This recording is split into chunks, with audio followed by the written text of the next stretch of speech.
함께하며 여러분의 내일을 응원합니다. 성공을 부르는 좋은 습관, 성공예감 이대호입니다.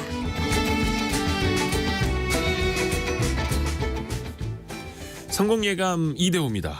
2부가 돌아왔습니다. 10시 5분에 10시에 뉴스 들으시고 10시 5분에 성공예감 이대호입니다. 2부가 시작되는 시간. 0794님이 한 번도 빠짐없이 정답 보내는데 한 번도 안 되네요. 저희가 많이 좀 챙겨드리면 좋을 텐데 저희가 그 경제상식 퀴즈 내드리고 정답도 알려드려야죠. PPL입니다. PPL. 0794님도 정답 맞춰주셨고요. 너무나 감사드립니다. 그리고 6657님 실직한 뒤에 마트에서 배송 일을 시작한 새내기 배송 기사입니다.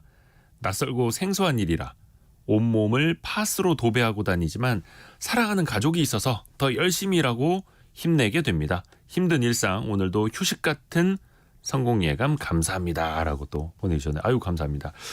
혹시나 또 지금 배송 중이어서 차에서 내리셔서 라디오를 못 들으실 수도 있는데 6657님께 주변에서 들으시면은 문자 보낸 거 방송 나왔다고 좀 알려주세요. 그리고 또 이제 다른 분들도 1591님 배달기사인데요. 답을 보내고 싶어도 안전 문제로 매일 듣기만 하는데요. 오늘은 PPL이라고 은근슬쩍 얘기하시네요. 그래서 정답을 보냈습니다. 저는 PPL이라고 말씀 안 드렸습니다. 아까 어떤 분이 오답으로 PPM이라고 보내셔가지고 그것만 이제 바로 잡아드린 거죠. 그게 힌트가 됐다면 다행이네요.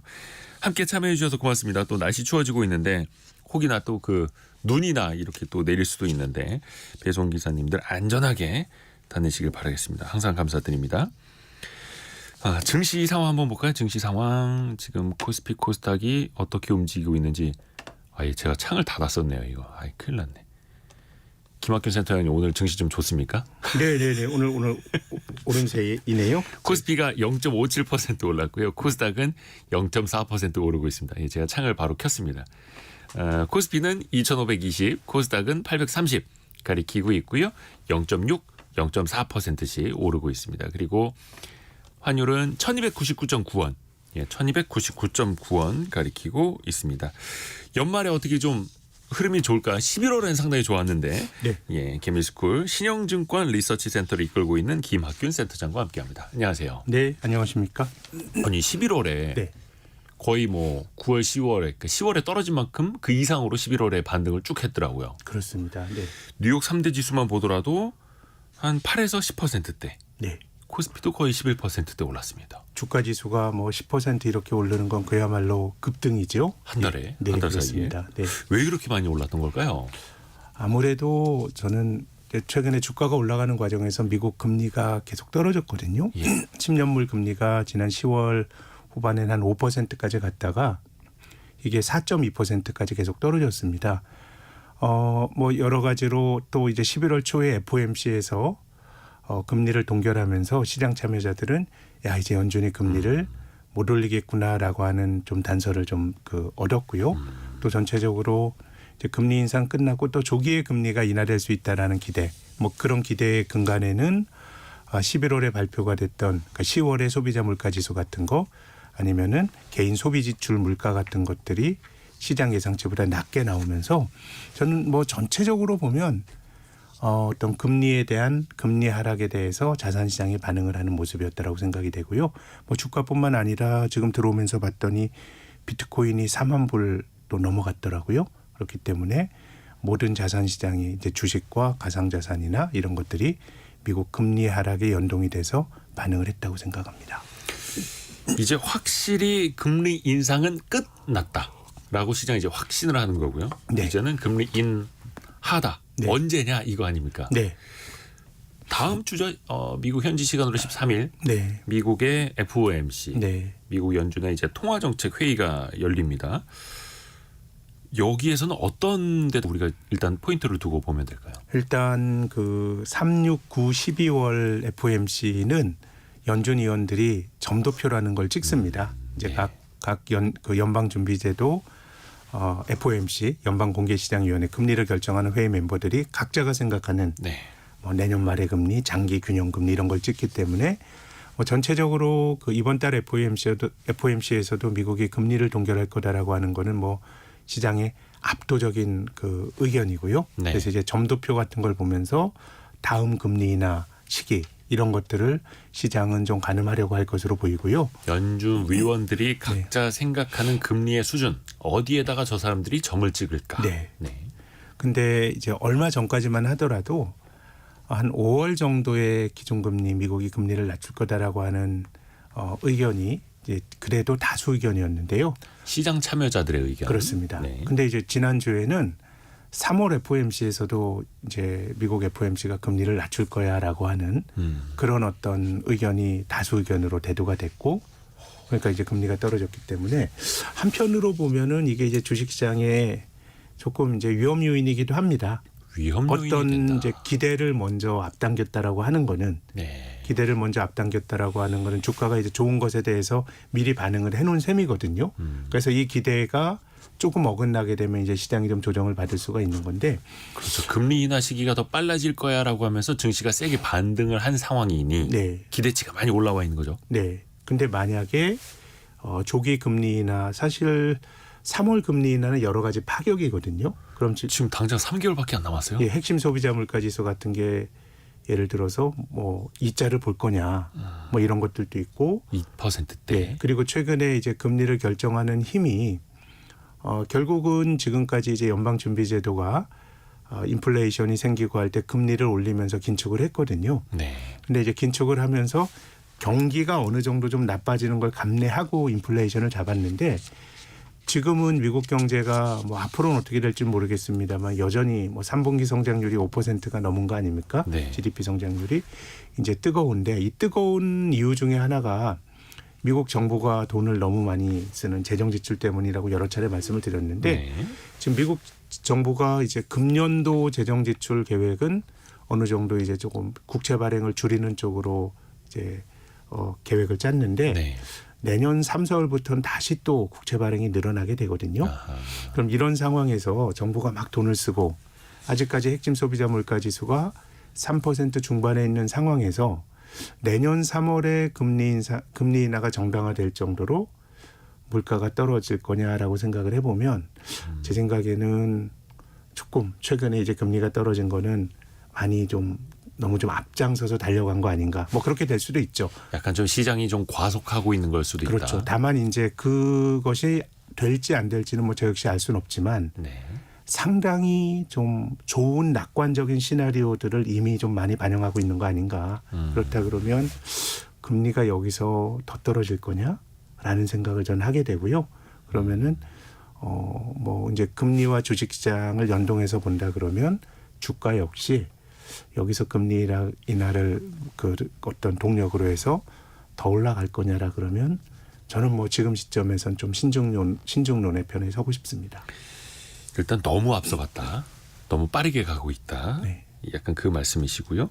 12월 FOMC에서는 이제 점도표도 나옵니다만 경제 전망 네. 또 수정이 돼서 나오지 않습니까? 네, 네. 그걸 바탕으로 내년에는 어떻게 할 거다라는 게 또 가늠이 될 테니까 네, 네. 파월 의장의 발언 하나하나가 굉장히 좀 묵직하게 네. 시장에 전달이 될 것 같습니다. 그게 이제 기대가 될 거냐 아니면 이제 기대의 연장선이냐 네. 아니면 약간 뭔가 충격의 반전이냐 이럴 수도 있는 거여서요.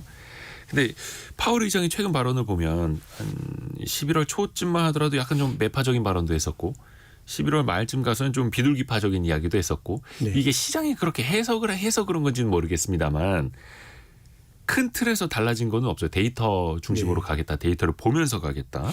금리 인하는 아직 이르다. 네. 금리 인하에 대한 힌트를 준 적은 없죠. 네. 지금은 거의 3월 금리 인하는 제 생각엔 거의 시장의 자가 발전에 가깝다고 생각이 됩니다.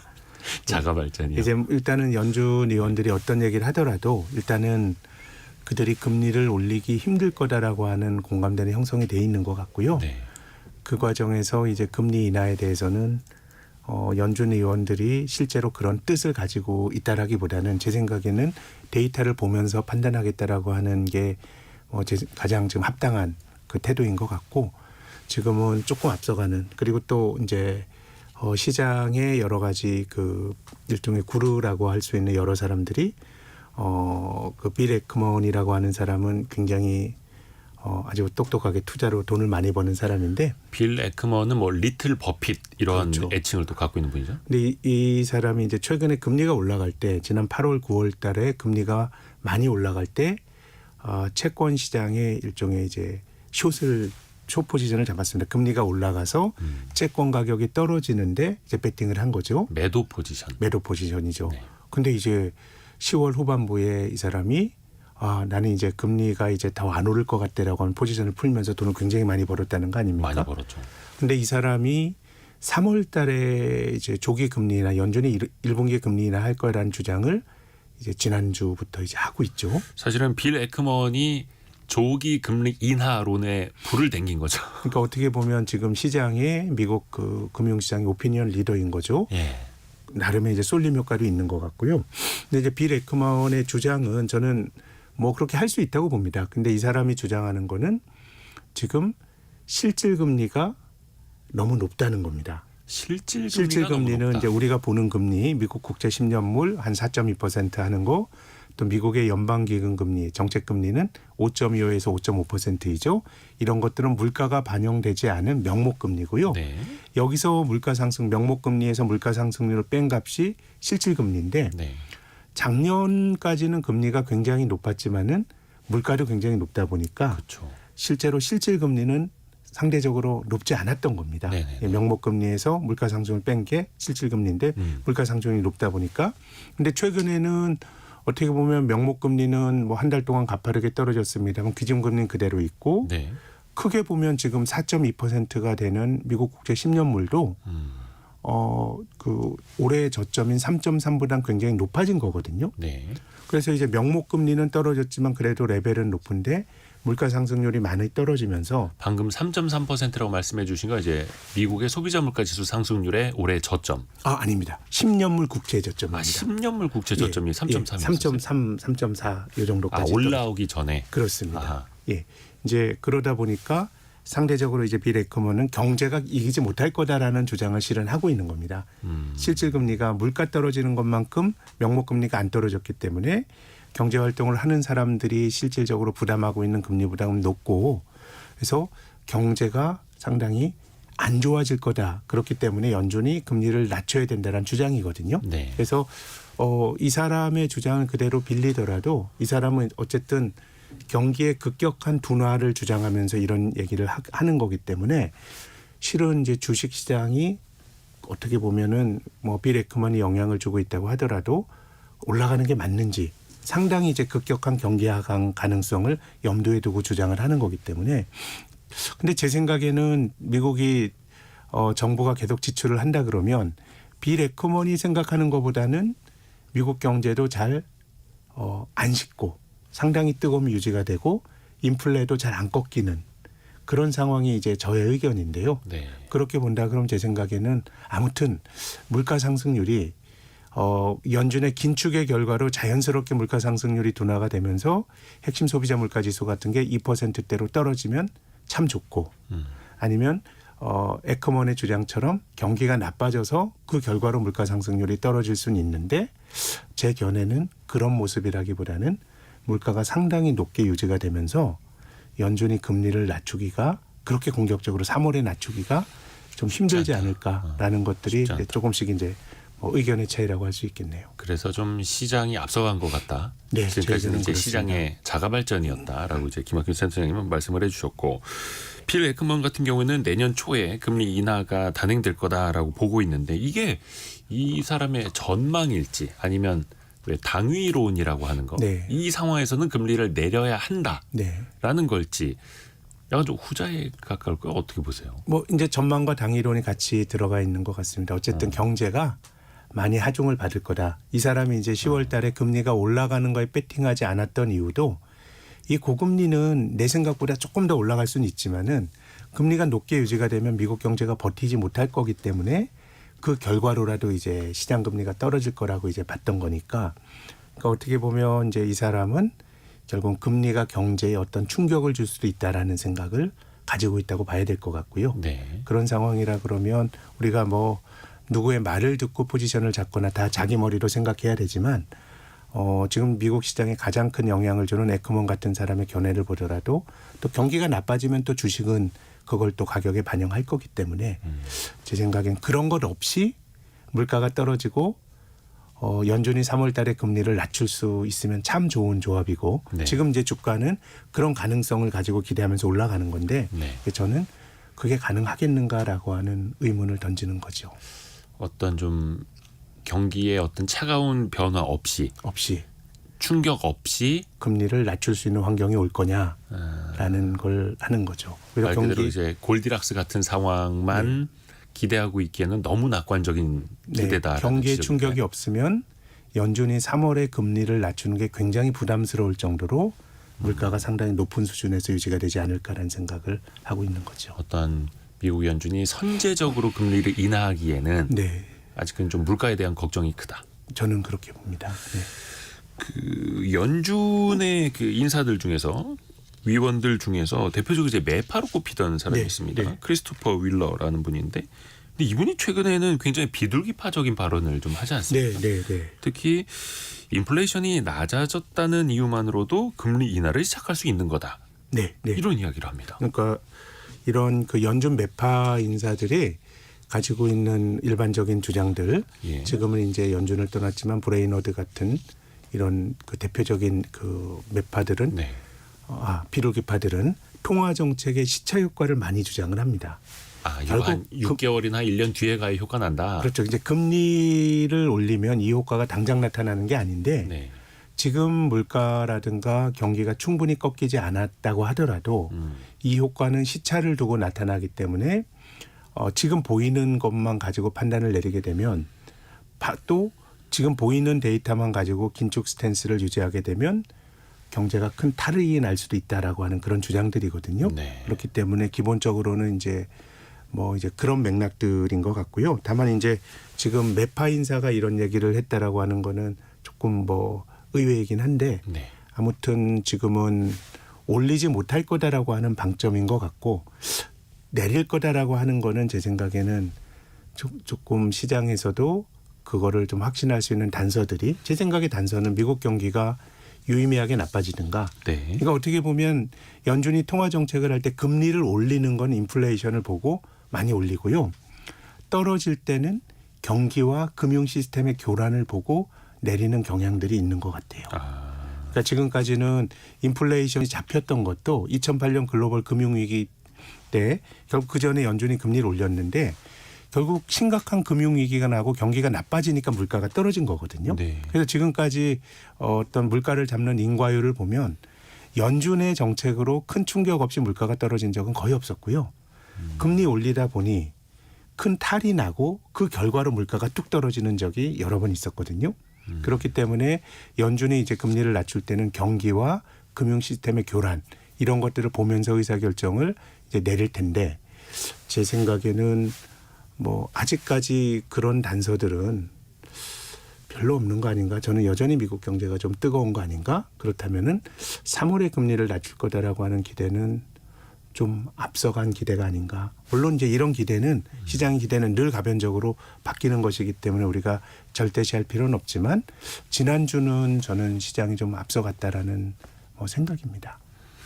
그러니까 연준이라는 운전사가 핸들을 틀 때는 뭔가 좀 쏠림 현상이나 급격한 어떤 충격 없이 그런 적이 없었는데 과연 이번에는 가능하겠느냐 약간 이런 의문일 수도 있겠네요. 그렇죠. 이게 안 된다라는 의미보다 지금 핵심 소비자 물가 지수가 3% 중반인 상황에서 이게 급격한 경기 하강 이런 것 없이 과연 이게 물가가 예컨대 2% 초반은 아니더라도 이자를 보는 수준으로 이렇게 빠르게 떨어질 거냐라 그러면 조금 이제 그런 게 현실화되기 위해서는 여러 도전들이 좀 있을 수 있다라는 이제 말씀을 드리고 싶습니다.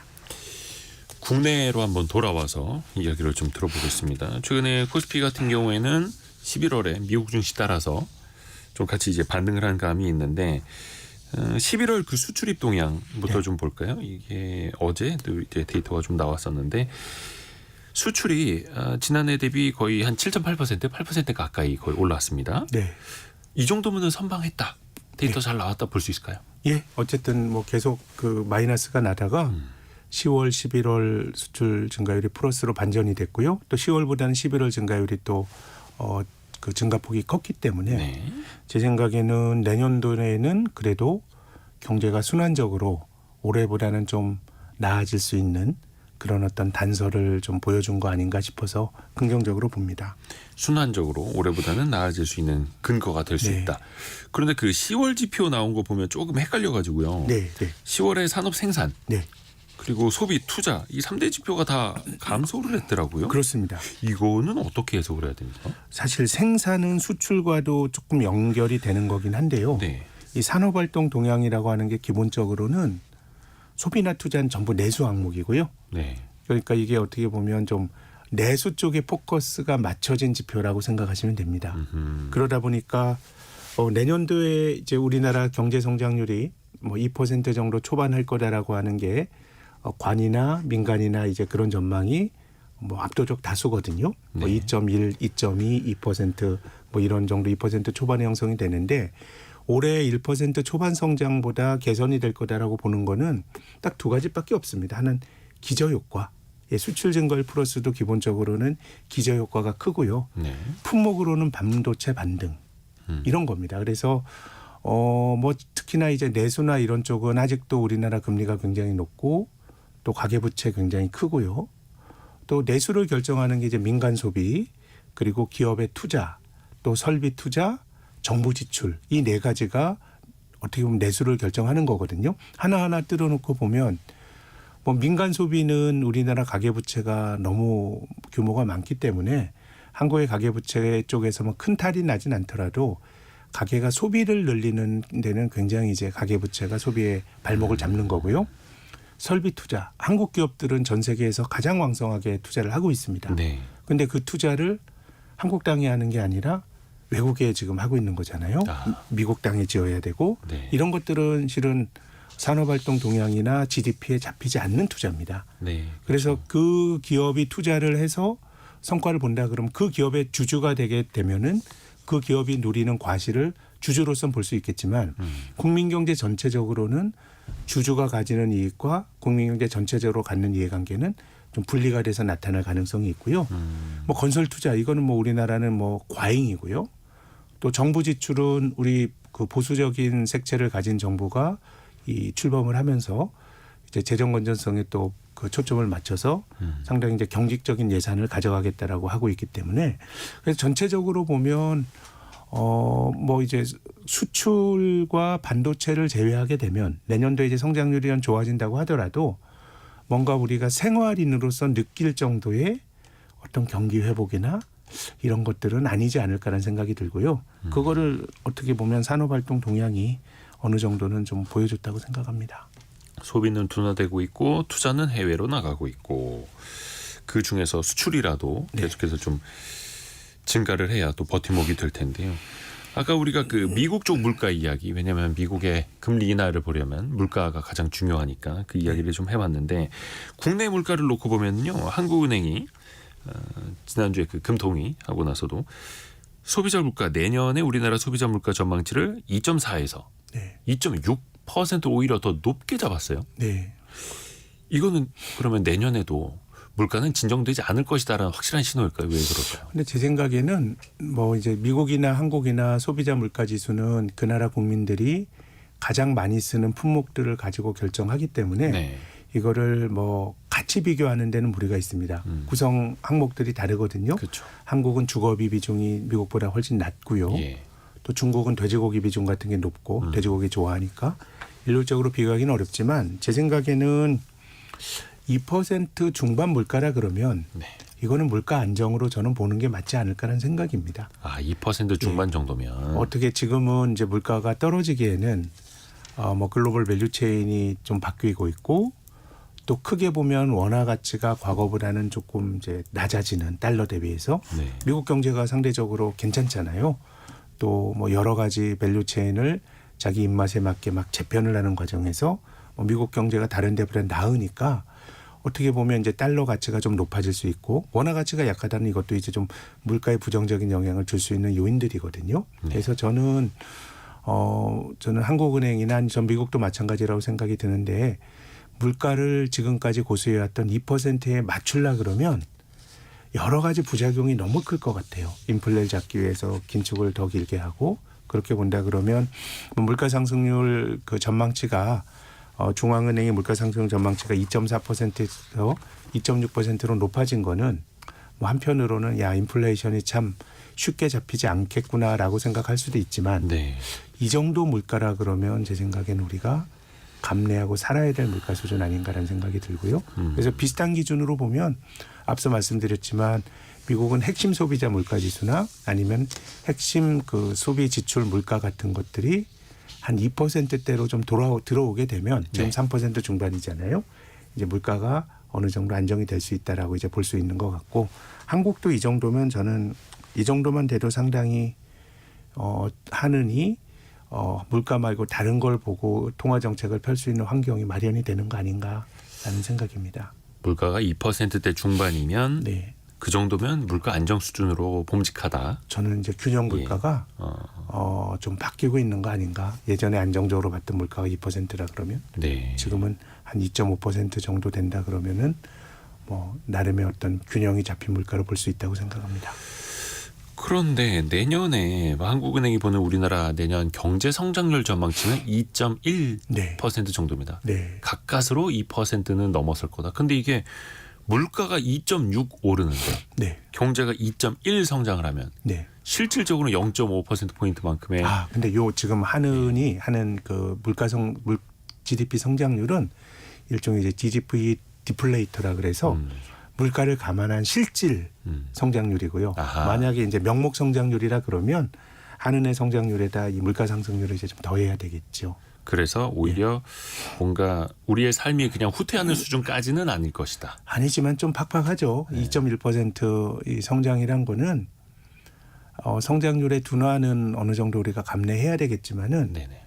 이게 좀 둔화 속도가 상당히 좀 빠른 축에 이제 속하기 때문에 이제 뭐 우리가 어떻게 보면 굉장히 길게 보면 2차 세계대전 이후로 네.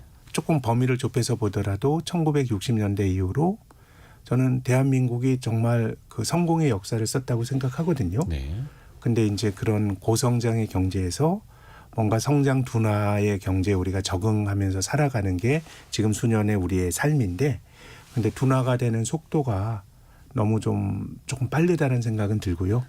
그리고 둔화되는 과정에서 부채가 많이 늘어났다는 건 장기적으로 보면 사실 빚이 많이 늘더라도 우리가 소득이 늘어나게 되면 어느 정도 완충이 가능하거든요. 네. 근데 지금 소득의 증가 속도는 현저히 떨어지는데 부채는 상당히 많이 늘었다라고 하는 게 제 생각에는 한국 경제가 가지고 있는 조금 구조적인 좀 위험 요인 중에 하나라고 저는 생각합니다. 가계부채도 높고 기업 부채도 높고 그게 어떻게 보면 이제 족쇄인데 족쇄의 무게가 점점 더 특히 가계부채가 좀 문제라 물론 이제 기업부채의 상당 부분도 아주 그 한계 기업들이 연명을 위해서 빚을 내는 것도 있지만 기본적으로 기업은 부채를 늘려서 활동을 하더라도 글로벌하게 활동을 하거든요. 네. 근데 가계의 소득은 대체로 이 한국 땅에서 벌어지는 그 활동에 연동이 될 가능성이 굉장히 높거든요. 네. 그렇게 본다 그러면 뭐 길게 보면은 기업 부채도 문제입니다만은 가계 부채가 성장 둔화에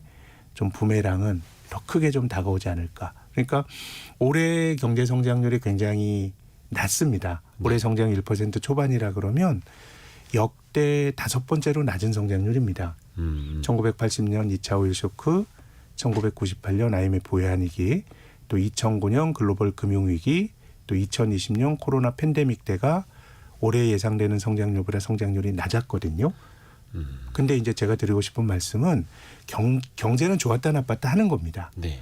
근데 올해보다 성장률이 낮았던 과거 4번은 경기가 좋아질 때는 예외 없이 그 다음에는 V자형 반등하면서 한국은 한 번 경제가 어려울 때 내가 참고 견디면 아하. 경제가 크게 팽창하면서 이제 기회가 왔거든요. 예. 예를 들어서 뭐 산업 차원에서의 구조조정을 미뤄두더라도 그다음에 경기가 V자형으로 반등을 하면서 뭐 정리하는 것보다는 그냥 참고 있는 게 나은 거거든요. 일단 안 죽고 버티고 있으면 예. 살아날 기회가 오는. 버티면 경기가 팽창하면서 기회가 오는데 근데 우리 지금 대화 나눈 것처럼 2% 정도 성장이란 거는 과거의 성장의 패턴과는 전혀 다른 예. 성장의 회복의 경로거든요. 장기 저성장일 수도 있는. 그럴 수 있죠. 내년을 보고 보면 이렇게 잠재 성장률을 크게 하회했다가 회복이 되는 게 밋밋하게 반등한다 그러면 이건 우리 경제의 체질이 바뀌지 않았는가를 한번 의심해 볼 수도 있고요. 그 체질이 안 좋은 쪽으로. 뭔가 이제 성장이 둔화가 되는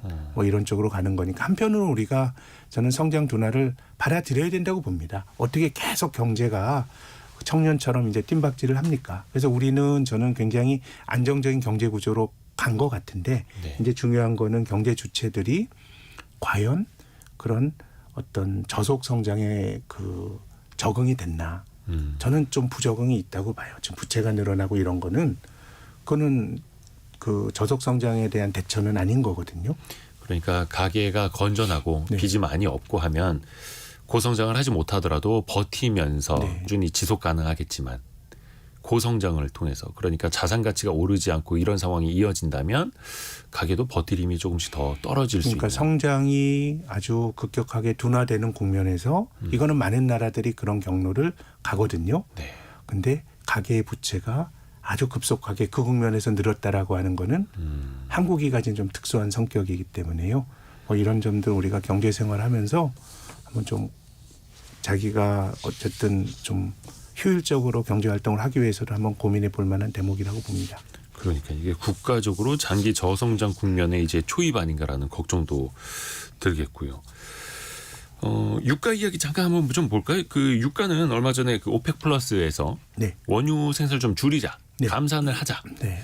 배럴당 한 220만 배럴 정도 하루 네. 일간 220만 배럴 정도의 감산 이야기를 했는데 약간 여기에서도 좀 파열음이 들리더라고요. 오펙 플러스 내에서도. 네, 지금 보면 저는 올해 한 2분기 정도까지 보여줬던 오펙이라고 하는 기름 만들어 생산해서 파는 나라들의 결속이 가장 좀 단단하다라는 느낌을 받았거든요. 올해 예, 네네. 특히 사우디나 러시아라고 하는 전통적인 오일 메이저 국가들이 어떻게 보면 이제 감산 공조가 굉장히 탄탄하게 네. 이제 벌어졌던 것 같은데, 근데 역사적으로 보면 오펙이라고 하는 카르텔은 가장 좀 그 약한 카르텔이었습니다. 같이 담합을 하는 거잖아요. 우리가 감산하자 그럼 중간중간에 그 담합을 어기는 플레이어가 나오고 하면서 굉장히 이제 약한 그런 역할을 했었는데 지금도 조금 이제 그런 우려들이 좀 있는 것 같고요. 이제 담합이 좀 약해질 수 있다라고 하는 여러 가지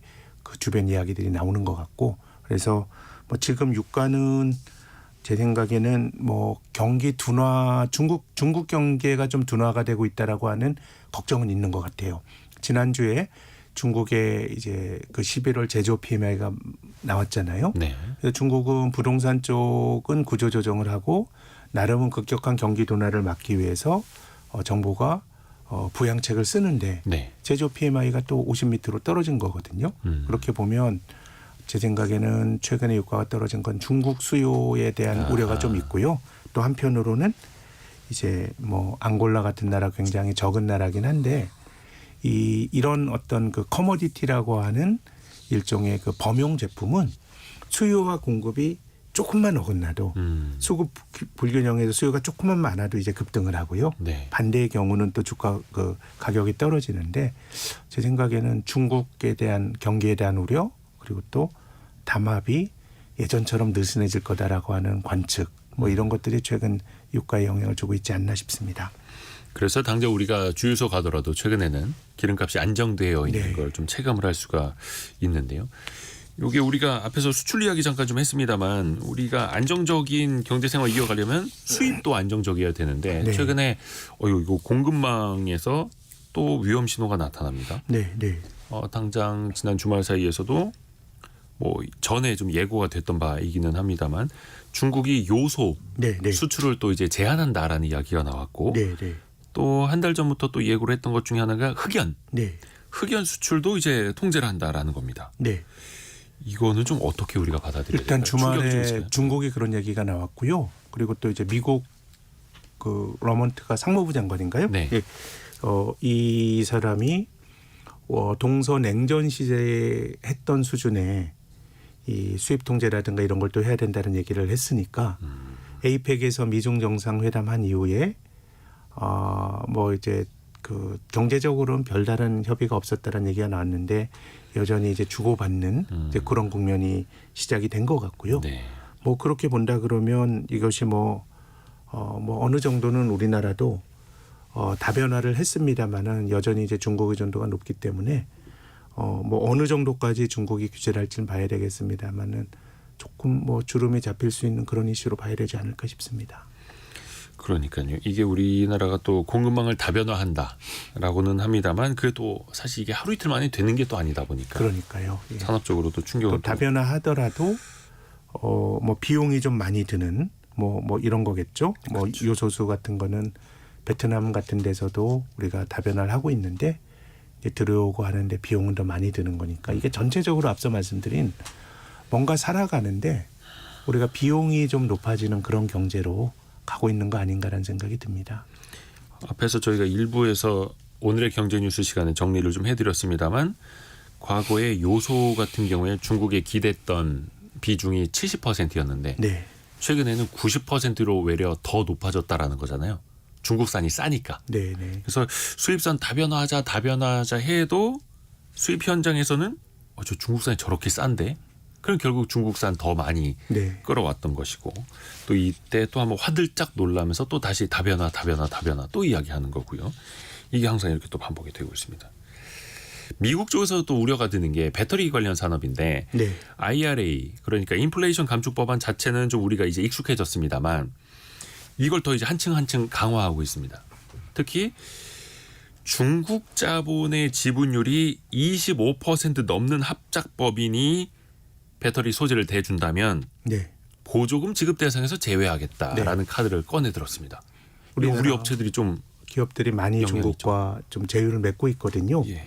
근데 오늘 그 주식시장의 반응은 아주 나쁜 것 같지는 않습니다. 네. 장기적으로 이 미국이 중국을 규제를 할 때 저는 한국 기업들이 약간 양가적인 그런 그 반응을 보이는 경우가 많은데 네. 일단 당장은 밸류 체인이 중국 쪽에 이제 묶여 있기 때문에 생산 차질이나 이런 것도 있지만은 장기적으로 보면 이제 중국과 경쟁을 하는 그런 구도인 것 같거든요. 네. 그래서 이제 시장에서는 그렇게 되면 이제 장기적으로 우리나라 배터리 기업들이 미국산 전기차에 우리나라 기업들이 그 공급을 늘릴 수 있는 거 아니야라고 하는 그런 기대들이 오늘 주가에는 반영이 되는 것 같고요. 네. 장기적으로 보면 저는 뭐 그런 기대 가질 수 있다고 봅니다.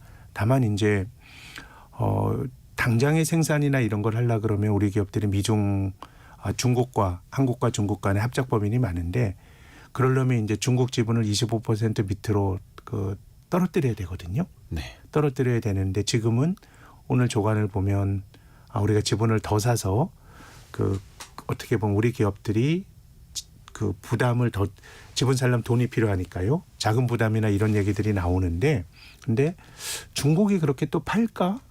과연 자기를 때리는 게 명확한 그런 기준인데 네. 한국 기업들에게 지분을 과연 넘길까 이런 불확실성들은 존재하는데요. 네. 근데 아무튼 지금 시장에서는 오히려 조금 더 긴 호흡에서 우리 기업들의 입지가 좀 좋아지지 않을까라는 걸 이제 반영하는 것 같은데 근데 이제 제가 드리고 싶은 말씀은 이 IRA로 우리가 이렇게 얘기를 하고 있는데 이번 12월 대선에 만약에 미국 정권이 트럼프로 넘어간다 그러면 이거 지금 막 폐기한다라고 막 주장을 하고 있거든요. 네네네. 그러니까 이런 상황 자체가 거대한 설비 투자가 들어가고 이런 비즈니스가 벌어지는 상황에서 기업들의 행동을 규정할 수 있는 어떤 정치적인 환경 자체가 매우 가변적이기 때문에요. 그래서 뭐 이런 것들이 하여튼 우리가 살아가는 시대의 큰 불확실성이 아닌가라는 생각이 들고 지금은 뭐 장기적으로 우리 기업들이 좀 입지가 더 나아질 수 있지 않겠는가라는 쪽으로 금융시장은 반응을 하는 것 같습니다. 이 기업의 의사결정 하나가 사실 이게 뭐 대기업 같은 경우에는 뭐 수천억, 수조 원 단위로 가는 건데 정치적인 불확실성도 너무 크고 그래서 기업들 입장에서도 굉장히 좀 난해한 상황이긴 한데 일단은 중국 자본의 지분율을 좀 낮춰야 하는 상황에 온다면 비용적으로는 좀 커질 수는 있겠지만 우리 기업의 입지 자체는 또 올라갈 수도 있다. 네, 이렇게 저도 해석을 할 수 있는 오늘 뭐 시장의 반응은 보면 이제 그런 기대가 좀 앞서는 것 같습니다. 그렇죠. 근데 또 이게 2차 전지 관련주들의 어떤 주가 흐름이 또 예측하기 되기 힘든 또 변동성이 큰 영역이기도 해서 좀 어렵기도 합니다. 아, 예. 네. 오늘은 신영증권의 김학균 리서치센터장과 김희숙과 함께했습니다. 고맙습니다. 감사합니다. 라디오 정보센터 뉴스도 들어보시죠. 고용노동부는 오늘부터 일주일간 근로감독관이 전국 2,500여 개 편의점을 방문해 근로계약, 임금체불, 최저임금 준수 여부 등을 확인한다고 밝혔습니다. 교재비를 부풀리고 유령 회사를 통해 100억 원대 리베이트를 챙긴 혐의로 재판에 넘겨진 교재회사 대표와 유치원 어린이집 원장들에게 기소 7년 만에 무죄가 확정됐습니다. 조희대 대법원장 후보자가 사형제도 폐지는 이른 면이 있지만 사형 집행 여부는 신중하게 판단해야 한다는 견해를 밝혔습니다.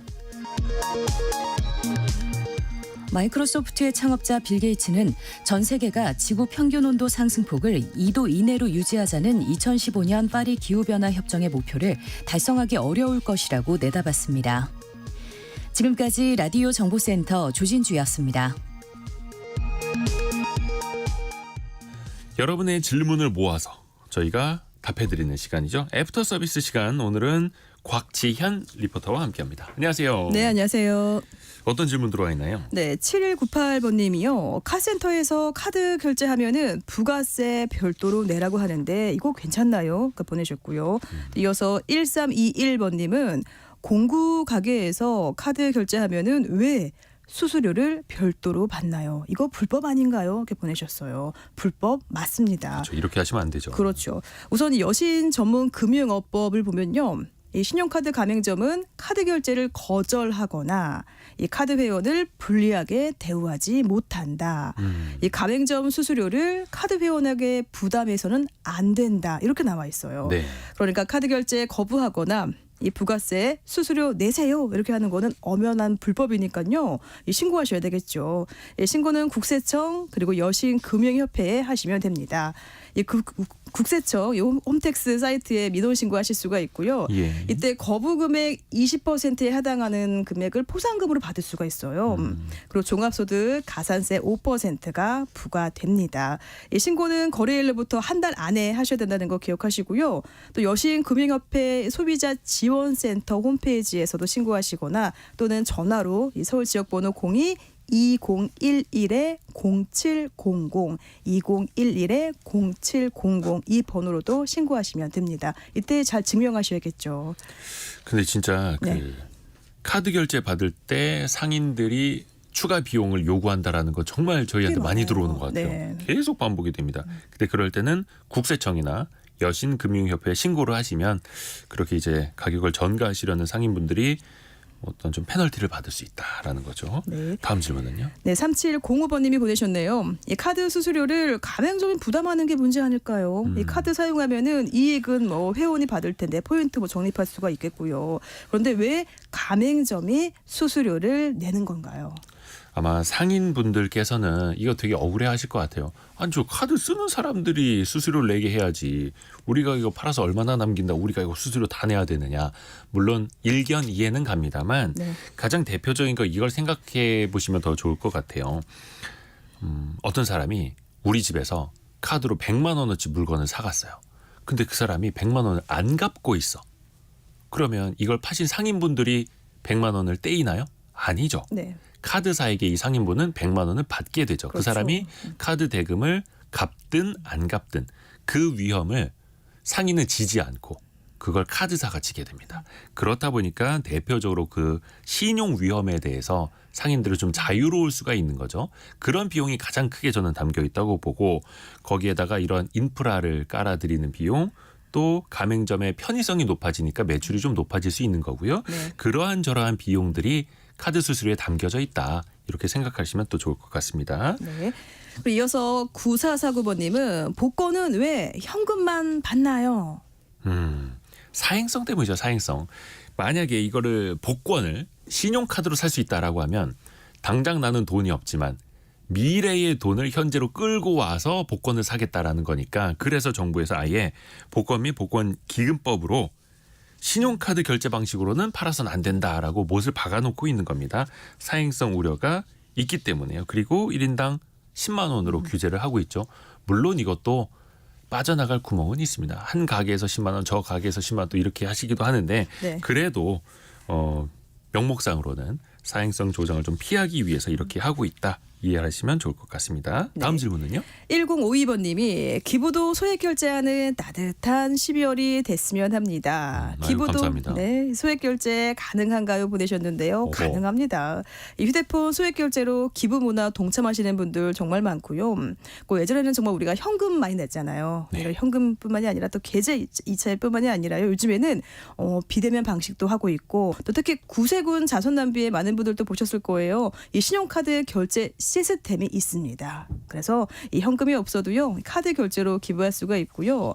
또 요즘에도 QR 코드로도 많이 하시죠. 이 QR 코드 촬영을 해서 이렇게 기부하실 수가 있고 또 그거 외에도 후불 교통카드, 또 간편 결제, 또 온라인에서도 기부할 수가 있습니다.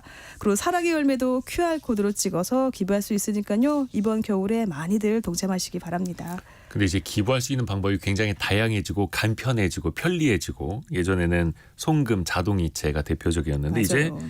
구세군 자선 냄비도 QR코드 네, 간편 결제로 할 수가 있다. 그렇죠. 한번 좀 재미삼아 또 따뜻한 마음 나누는 것도 좋아 보일 것 같습니다. 맞아요. 네. 자, 그리고 4782번님이 보내셨습니다. 그 일본이나 뉴질랜드 등 다른 나라에서는 전자담배로 전환을 한다고 하는데 이렇게 연초와 일반 담배 그리고 전자담배 과태료 좀 차별화 다뤄주세요. 이렇게 문자 저희 아하. 쪽에 보내셨습니다. 우리나라는 일반 그 연초라고 하는 담배나 전자담배나 똑같이 취급을 해서 금연구역에서 전자담배를 피워도 과태료 10만 원 똑같이 부과를 하죠. 그런데 뉴질랜드랑 영국 같은 경우에는 일반 담배가 금지되어 있는 지역에서 전자담배는 허용하는 약간 그런 차별적인 정책도 펼친다고 합니다. 그러니까 약간이라도 덜 해로운 쪽으로 사람들 유도하려는 혹은 정말로 죽어도 못 끊겠다면 차라리 주변 사람들에라도 피해를 덜 주는 전자담배라도 피워라. 이런 식으로 하는 건데 이거는 국가마다 정책마다 좀 차이가 있을 것 같습니다. 네. 어찌됐든 간에 해롭기로는 전자담배도 마찬가지다. 이런 연구 결과들도 많이 있고요. 정책의 판단 차이인 것 같습니다. 네, 오늘도 곽지연 리포터 수고 많으셨습니다. 고맙습니다. 고맙습니다. 성공예감 벌써 마칠 시간입니다. 10시 52분 흘러가고 있네요. 내일 아침 9시 5분에 변함없이 다시 또 돌아오겠습니다. 성공예감은 오늘도 여러분을 응원합니다.